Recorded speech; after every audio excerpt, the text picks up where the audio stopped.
time to play JV football, play football for the first time in your whole life, and not understanding the grasp of concussions, and you suffer one in your first game, collapsing onto the floor. What could have prevented this from happening? Concussion education must be taught in all levels, from coaches, players, and parents, to make sure that everyone understands the effects of concussions, understanding that it's a part of the game, and that it's a part of the game without reinforcing the stigma regarding football. Due to these circumstances, I believe I'm qualified to speak about this topic because I've suffered many concussions in my life that were preventable.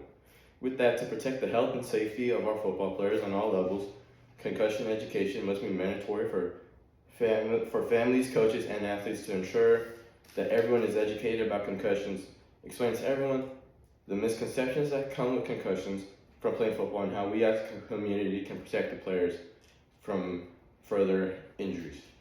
With tens of thousands of players playing every single year, from the Pop Warner to the high school to the professional level, I've noticed a lack of awareness in regards to concussions throughout the years.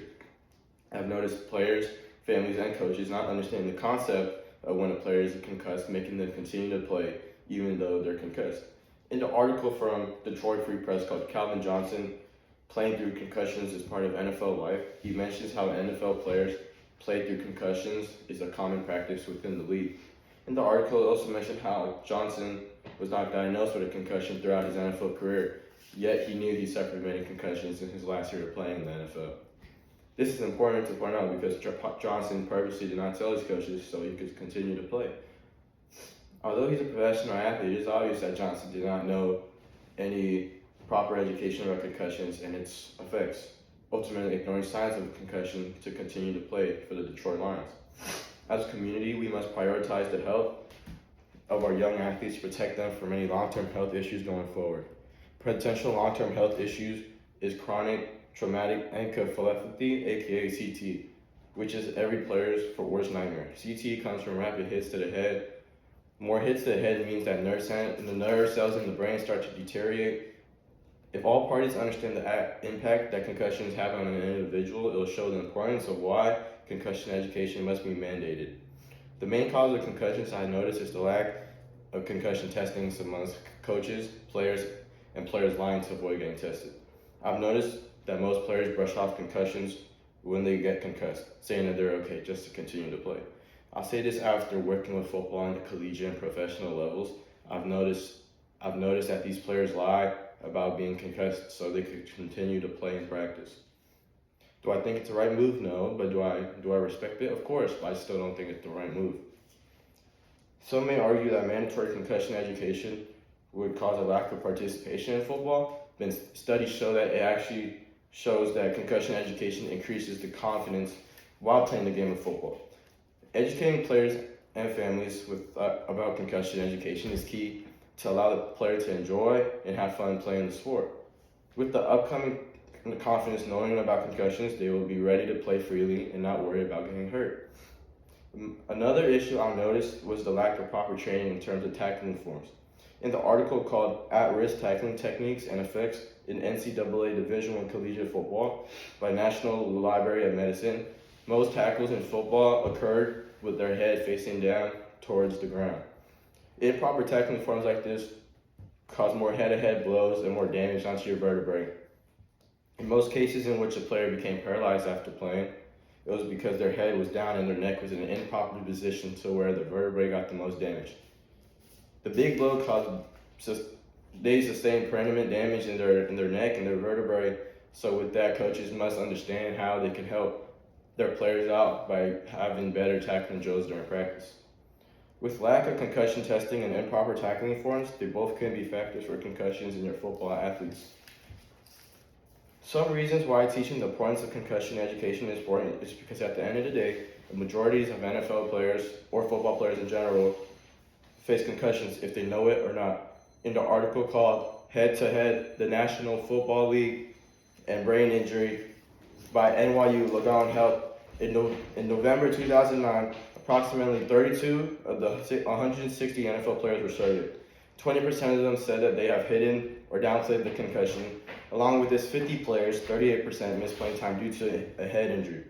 The sentence that caught my eye on the article was the fact that 20% of players downplay their concussion. This shows that the players discarded their symptoms and discarded telling the doctors or their family or their coaches so they could continue to play.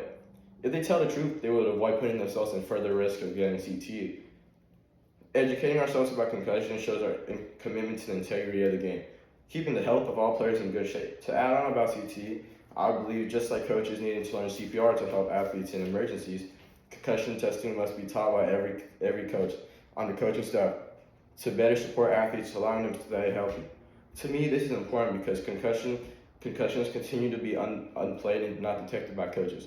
These coaches want their players to play regardless if they're injured or not, and risking a young athlete's life in the Pop Warner level is not worth it, especially over a game like football.